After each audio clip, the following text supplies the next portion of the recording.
नमस्कार मंडळी. मंडळी, आजचा विषय असणार आहे येणारं नवीन वर्ष 2026 आपल्या कन्या राशीसाठी कसं असणार आहे या विषयाच्या माहितीचा.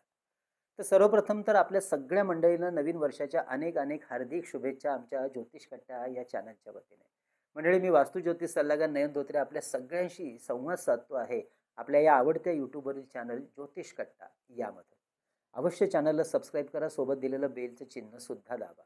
हे वार्षिक राशी भविष्य आपण आपल्या चंद्र राशी व लग्न राशी अशा दोन्ही राशीनुसार माहिती करून घेत असल्यामुळे आपल्या कुंडलीतील ह्या दोन्ही राशी आपल्याला जाणून घेणं अवश्य चांगलं राहील.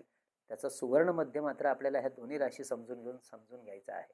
तसेच मंडळी, महत्त्वाची सूचना म्हणजे या राशी भविष्यातील सगळ्या ज्या गोष्टी आपण आता डिस्कस करतोय त्या आपल्या मूळ कुंडलीमधील ग्रहयोग कसे आहेत, कोणती दशा महादशा सध्या आपल्याला सुरू आहे, त्यानुसार आपल्याला अनुभवता येईल. हे ज्योतिषशास्त्रीय सत्य लक्षात ठेवून आपल्याला हा व्हिडिओ पाहायचा आहे. असं असलं तरी महत्त्वाचे मिळणारे शुभाअशुभ ढोबळ परिणाम कमी अधिक फरकाने निश्चितपणे जाणवतातच. आणि म्हणूनच आपण ठेवू शकता परिपूर्ण नियोजन आणि करू शकता ह्या वर्षभराचं नियोजन. तसेच आरोग्य, गुंतवणूक, नातेसंबंध याविषयी आपल्या राशीला कोणत्या महिन्यात लाभ होऊ शकतो, कोणता महिना आपल्याला सांभाळायचा आहे, अगदी प्रत्येक ग्रहानुसार माहिती देणार आहोत. त्यामुळे माहिती विस्तृत असणार आहे. काही महत्त्वाचे मुद्दे अवश्य आपल्या डायरीमध्ये लिहून सुद्धा घ्या आणि त्यासाठी वाटलं तर 2 ते 4 वेळा व्हिडिओ पहा. त्याचप्रमाणे शुभ परिणाम मिळवण्यासाठी कोणते करायचे आध्यात्मिक धार्मिक उपाय व्हिडिओच्या शेवटच्या भागात, आणि म्हणून व्हिडिओ शेवटपर्यंत संपूर्ण पहा. चला तर मग माहिती करून घेऊया 2026 आपल्या कन्या राशीसाठी नक्की काय सांगतंय आणि नक्की आपल्याला काय करायचं आहे. हे वार्षिक राशीफळ जाणून घेण्यासाठी गुरु, शनी, राहू, केतू या दिग्गज महत्त्वाच्या 4 ग्रहांचा अभ्यास अतिशय महत्त्वाचा ठरतो आणि तो आपण सुरुवातीला करणार आहोत. त्यापैकी सुरुवात करूया गुरुग्रहाच्या गोचर भ्रमणाच्या अभ्यासापासून. गुरुग्रह एका राशीतून एका घरातून 13 महिन्यांसाठी म्हणजे जवळजवळ एका वर्षभरासाठी गोचर भ्रमण करत असतो जेव्हा तो आपली राशी बदलतो. या वर्षामध्ये मात्र थोडंसं विचित्र असणार आहे. काय बरं? तर गुरु चक्क 2 वेळा राशी बदल करणार आहे. गुरुग्रहाचं सध्याचं गोचर भ्रमण जे आहे ते आपल्या राशीच्या 10व्या घरातून म्हणजे कर्मस्थानातून मिथुन राशीमधून सुरू आहे आणि हे गोचर भ्रमण सुरू राहणार आहे 1 जून 2026 पर्यंत, म्हणजे पहिले 5 महिने. दशमस्थान हे कुंडलीमधलं केंद्रस्थान असल्यामुळे या ठिकाणी गुरुग्रहाचं जे फळ आहे ते अत्यंत जोरकस आणि शुभ मिळतं. गुरुग्रह आपल्या चतुर्थ व सप्तम स्थानाचा स्वामी ग्रह आहे. चतुर्थ स्थानावरून भूमी, भवन, वाहन, तर सप्तम स्थानावरून विवाह, व्यापार, उद्योग, व्यवसाय, भागीदारी, कोर्ट कचेरी आणि त्यामधलं यश अपयश याचा अभ्यास केला जातो. त्यामुळे या काळात आपल्या स्वप्नातील घर घेण्याचं, घर बांधण्याचं, खरेदी विक्री करण्याचं स्वप्न पूर्ण होताना दिसेल. अर्थात आपल्याला प्रयत्न मात्र जोरकस करायचा आहे. नवीन घरात गृहप्रवेश करण्याचं भाग्य या काळात आपल्याला लाभणार आहे. तर काही जणांचे व्यवसायासाठी दुकान किंवा नवीन जागा घेण्याचं जे स्वप्न असेल ते सुद्धा आपण जर प्रयत्न करताय तर पूर्ण व्हायला मदत होईल. ज्यांच्या मनामध्ये बराच काळापासून वाहन घेण्याचा विचार सुरू होता तेही स्वप्न पूर्ण होण्यासाठी हा कालखंड उत्तम अशी साथ देणारा आहे. काही जणांचे यापैकी एक तरी स्वप्न निश्चितपणे या कालखंडात किंबहुना या वर्षभरामध्ये पूर्ण होताना दिसेलच. तसेच व्यापारी वर्गासाठी विशेष लाभ मिळवून देणारा, व्यापारातील प्रगतीसाठी हा काळ लाभाचा राहील. व्यवसायामध्ये काही नवीन बदल करायचे असल्यास, भागीदारीमध्ये व्यवसाय सुरू करायचा असल्यास किंवा ज्यांचा भागीदारीत व्यवसाय सुरू आहे त्यांना भागीदारीतून बाहेर पडून स्वतःचा स्वतंत्र व्यवसाय सुरू करायचा आहे, त्यासाठी गुरुग्रहाचं हे भ्रमण अत्यंत शुभ परिणाम देणारं राहील. हा गुरुग्रह आपल्या दाम्पत्य जीवनामध्ये सुद्धा आनंद, उत्साह आणि भरभराट निर्माण करायला चांगली साथ देईल. तर विवाह इच्छुक मंडळींना मनासारखा जोडीदार निवडण्यासाठी, मिळवण्यासाठी सुद्धा मदत करेल. बऱ्याच काळापासून रखडलेले विवाहाचे योग, विवाह जुळून येण्यास या कालखंडात या वर्षभरात उत्तम मदत करते. तेव्हा विवाहासाठीचे आपले जोरकस प्रयत्न वाढवायला हरकत नाही. बऱ्याच काळापासून सुरू असलेली कोर्ट कचेरीची कामं पूर्ण व्हायला किंवा त्यातून सामंजस्याने मार्ग काढायचा आपण जर प्रयत्न करताय, निर्णय घेताय, तर अवश्य या बाबतीत सहकार्य मिळवून देणारा हा कालखंड राहील. त्या दृष्टीने अवश्य आपण विचार करू शकता, कृती करू शकता. Out of the court settlement करण्यासाठी ही वेळ अत्यंत अनुकूल आणि शुभ राहील. त्यानंतर गुरुग्रहाचं गोचर भ्रमण म्हणजे 1 जून नंतर ते 1 जून ते 31 ऑक्टोबर 2026 या काळात कर्क राशीमधून कुंडलीच्या लाभस्थानातून, लाभ म्हणजे 11व्या घरातून सुरू होणार आहे. ज्याचा लाभ नोकरदार मंडळींना नोकरीमध्ये चांगल्या आर्थिक प्रगतीसाठी मनासारख्या नोकरी मिळवण्याच्या कामात होण्यात अत्यंत सुंदर मदत करेल. तसेच विद्यार्थ्यांना याचा लाभ विशेष मोठ्या प्रमाणात होईल. विद्या अभ्यासातील प्रगती करता, मनासारख्या शिक्षण संस्थेमध्ये प्रवेश मिळवण्याकरता, स्पर्धा परीक्षेतील यश मिळवण्याकरता. इतर मंडळींना संतती, विवाह, परदेश गमनाची संधी, मनासारख्या चांगल्या पगाराची नोकरी, गुंतवणूक, प्रॉफिट बुकिंग यासाठी उत्तम होताना दिसेल. या काळात कामानिमित्ताने बाहेरगावचे प्रवासाचे योग सुद्धा निर्माण होताना दिसत आहेत.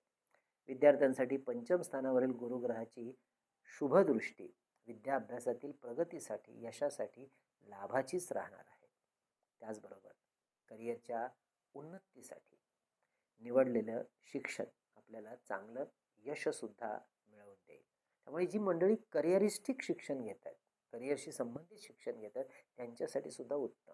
विशेष करून जी मंडळी finance, banking, accounting, business management, tax consultation, share market portfolio, publication, printing press, वर्तमानपत्र, media, event management, blog writing, content writer, भाषा, लँग्वेजेस, हॉटेल व्यवसाय, किराणा मालाचं दुकान अशा विषयातील आपलं कार्यक्षेत्र वाढवू इच्छितात, करिअरमध्ये समाविष्ट करू इच्छितात, या संदर्भातलं काही प्रशिक्षण घेऊ इच्छितात, त्यांना हा कालखंड यश मिळवण्यासाठी, मनासारखं यश मिळवण्यासाठी अनुकूल राहील. तेव्हा अवश्य आपले प्रयत्न त्या दृष्टीने वाढवू शकतात. दाम्पत्य जीवनामध्ये संततीचे निर्णय घेणाऱ्या दाम्पत्यांना सुद्धा यश मिळवून देणारा हा कालखंड राहील. त्यामध्ये सुद्धा काही अडचणी असतील तर योग्य सल्ला आणि मार्गदर्शन आपल्याला निश्चित मार्ग दाखवायला मदत करेल. तसेच ज्यांना आपल्या प्रेमाचं विवाहामध्ये रूपांतर करायचं आहे, त्यांनी आपल्या कुटुंबाच्या सहमतीने हा निर्णय घेण्यासाठी सुद्धा हे वर्ष उत्तम राहील. काही नवीन प्रेमसंबंध, नातेसंबंध निर्माण व्हायला पंचम स्थानावरील गुरुग्रहाची शुभदृष्टी उत्तम परिणाम देत आहे. गुरुग्रहाचे शेवटचा जो राशी बदल होणार आहे तो म्हणजे 31 ऑक्टोबर. 31 ऑक्टोबर ते 31 डिसेंबर सिंह राशीमधून कुंडलीच्या व्ययस्थानातून म्हणजेच कुंडलीच्या 12व्या घरातून गुरुग्रह भ्रमण करणार आहे. इथे मात्र आपल्या प्रगतीचा आणि यशाचा वेग काहीसा मंदावताना दिसेल.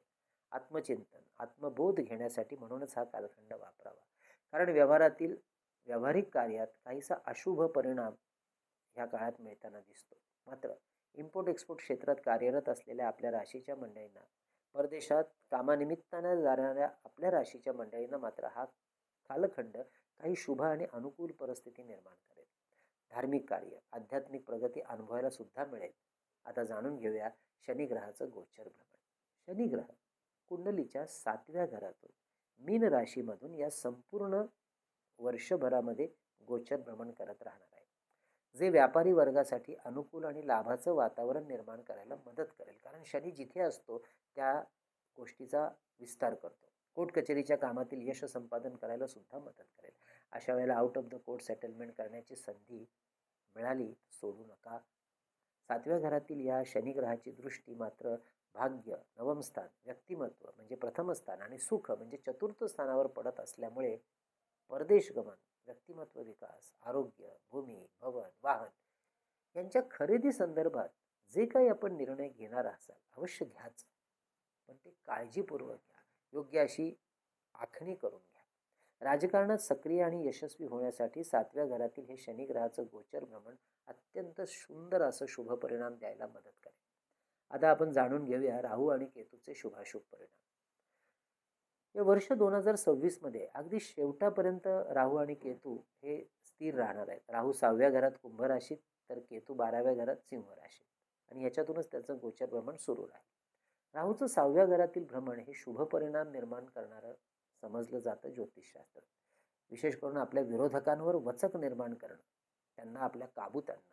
तर केतूचं 12व्या घरातील गोचर भ्रमण आपल्या आध्यात्मिक भूमिका वाढवायला मदत करतं. गूढशास्त्राच्या अभ्यासाला पोषक असं वातावरण देतं. हा राहू केतूचा भ्रमण कालखंड आपल्याला त्यामुळे अनुभवायला मिळेल या संपूर्ण वर्षभरात. त्यामुळे जी मंडळी ज्योतिषशास्त्र, गूढशास्त्र, वास्तुशास्त्र, अंकशास्त्र, रेकी, हिलिंग यामध्ये करिअर करू इच्छितात, त्यांना या विषयातील शिक्षण घेण्यासाठी, या विषयामध्ये पदार्पण करण्यासाठी हे वर्ष शुभ राहील. तर जी मंडळी आधीपासूनच या कार्यक्षेत्रामध्ये कार्यरत आहेत त्यांना हा कालखंड अजून जास्त यश वाढवणारा आणि कार्यातील आपला प्रभाव वाढवायला मदत करेल. तर जी मंडळी इंजिनिअरिंग, IT अशा क्षेत्रामध्ये किंवा तंत्रज्ञान अशा विषयामध्ये कार्यरत आहेत, त्यांना आपले नॉलेज अपग्रेड आणि अपस्किल करण्यासाठी सुद्धा अनुकूल राहील आणि हे जर आपण करताय, तर त्याचा आपल्या कार्यामध्ये खूप सुंदर लाभ नोकरी आणि व्यवसायाच्या ठिकाणी निर्माण व्हायला मदत होईल. आता आपण विचार करूया आपला राशी स्वामी बुध. या बुध ग्रहाच्या महत्त्वाच्या चालगतींचा या संपूर्ण वर्षातला.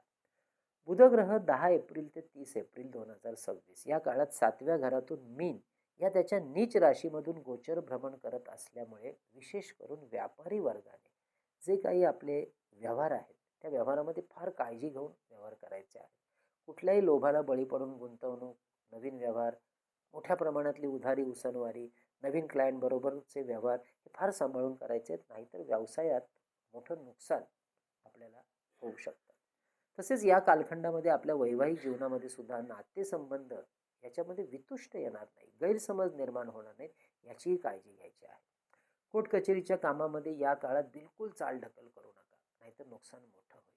त्यामुळे या काळात वकिली सल्ल्याने वागा. महत्त्वाची कागदपत्र, सर्टिफिकेट्स, दस्तावेज, लायसन्स या संदर्भातले काहीही काम असेल तर ते अगदी दक्षतेने करा. ज्यांचा भागीदारीमध्ये व्यवसाय आहे त्यांनी आपल्या भागीदाराबरोबर सामंजस्याने घ्या. योग्य ती चर्चा करूनच व्यवसायातले निर्णय घ्या. तसेच या काळात आपल्या जोडीदाराच्या आरोग्याकडे मात्र जास्त लक्ष द्यावं लागेल. मात्र 29 मे ते 22 जून, 7 जुलै ते 5 ऑगस्ट, 7 सप्टेंबर ते 26 सप्टेंबर 2026 या काळामध्ये बुध ग्रहाचे मिथुन आणि कन्या राशीमधून होणारे भ्रमण हे शुभ भ्रमण आहे. आपल्याला काही रखडलेल्या कामात अतिशय उत्तम असे यश मिळवून द्यायला मदत करेल. तर कामाच्या ठिकाणी प्रमोशन, पगारवाढ, चांगल्या परिस्थितीची शुभ फळं देईल. जी मंडळी लेखन, मीडिया, वर्तमानपत्र, travels and tourism, publication, printing, छपाई, सोशल नेटवर्किंग, पत्रकारिता, stationery, printing press, event management, general stores, किराणा भुसार यांची दुकानदारी अशा क्षेत्राशी संबंधित कार्य करतायत त्यांना या काळात कामातील गती आणि प्रगती चांगली साधता येईल. तर ज्यांना नव्याने या क्षेत्रात काम सुरू करायचं आहे त्यांच्यासाठी हा सूक्ष्म कालखंड अतिशय सुंदर राहील सुरुवात करण्यासाठी. या काळात आपल्या बुद्धी कौशल्याचा, आपल्या अचूक निर्णय क्षमतेचा फायदा आपल्याला अतिशय सुंदर होऊन जनमानसातली आपली प्रतिमा अजून चांगली उजळून निघायला मदत मिळेल.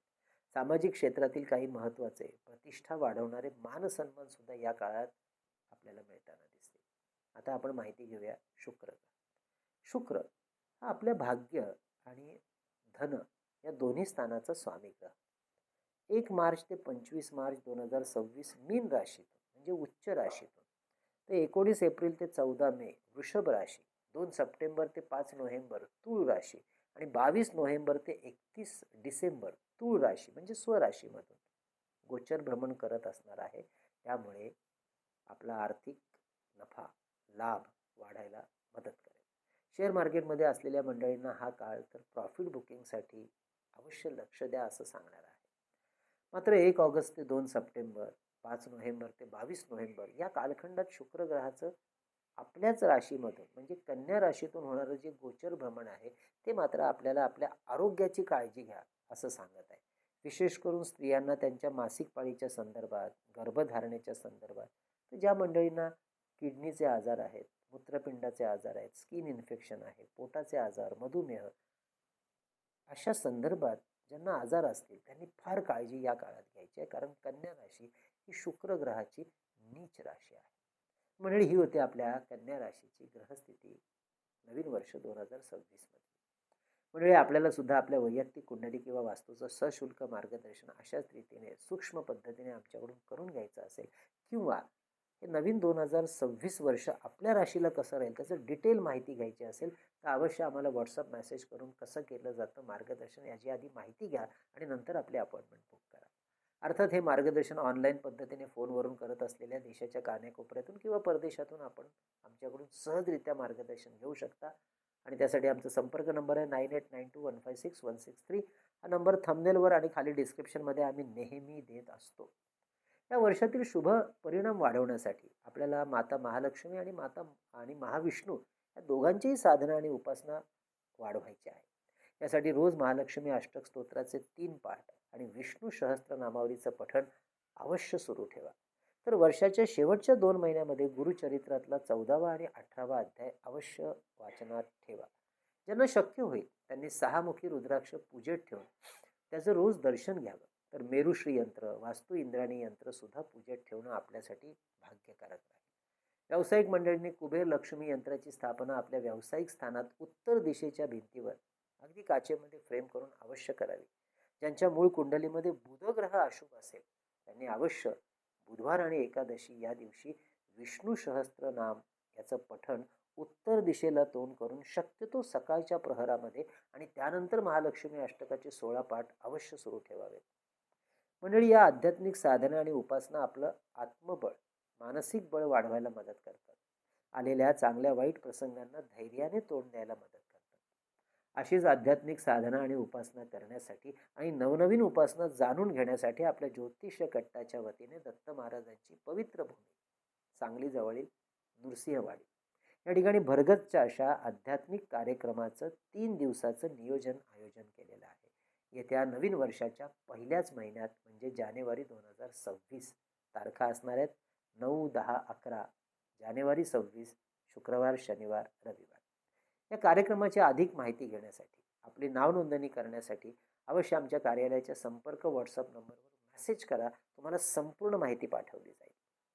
तसेच काय असणारे कार्यक्रम आणि आपण स्वतः नृसिंहवाडीला गेल्यानंतर कसं घ्या त्या स्थानातलं दर्शन, काय आहे तिथली शक्तिस्थळं, हे 2 व्हिडिओ आपण प्रकाशित केलेले आहेत.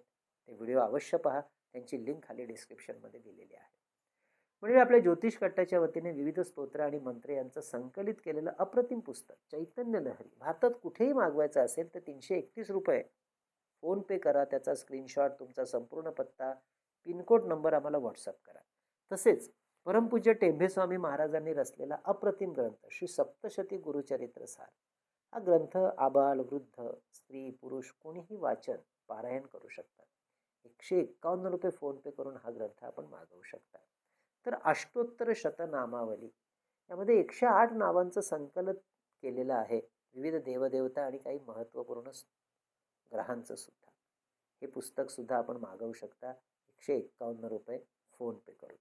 तर मंडळी, शुभमुहूर्तावर अभिमंत्रित आणि शुभमुहूर्तावरती सिद्ध केलेली काही महत्त्वपूर्ण ग्रहांची यंत्र, विविध प्रकारची रुद्राक्ष, शिवपिंडी, विद्यार्थ्यांसाठी गणेश रुद्राक्ष, सिद्धी गणेश यंत्र, सरस्वती यंत्र, तर आपल्या ऐहिक सुखासाठी आपल्या कार्यालयात वास्तूत ठेवता येण्यासारखं श्रीयंत्र, वास्तुदोष निवारण यंत्र, वास्तू इंद्राणी यंत्र, सुदर्शन यंत्र, अन्नपूर्णा यंत्र, मेरुश्री यंत्र, लक्ष्मी कवडी ही सुद्धा आपल्याला ऑर्डर करायची असेल तर आधी व्हॉट्सअप करा, माहिती घ्या, नंतर आपली ऑर्डर बुक करा. आपल्या वास्तूतली चैतन्य ऊर्जा वाढवण्यासाठी हे धूपदीप पात्र ज्यामध्ये 2 तांब्याच्या वाट्या बसवल्या, हे सुद्धा ऑर्डर करायचं आहे. माहिती डिस्क्रिप्शनमध्ये आहेच किंवा व्हॉट्सअप करून माहिती घ्या. मंडळी, असा हा नवीन वर्ष 2026 याचा कालखंड आपल्याला शुभ, समृद्धी, भरभराट आणि आरोग्याचा जावो ही भगवंताचरणी प्रार्थना करून आपण इथेच विषयाला घेऊन विश्रांती. पुढच्या भागामध्ये कन्या राशीनंतर येणाऱ्या 7व्या तूळ राशीचा सुद्धा माहितीचा भाग समजून घेण्यासाठी आपल्या चॅनलला पुन्हा एकदा अवश्य भेट द्या. तोपर्यंत काळा विलोप असावा. धन्यवाद.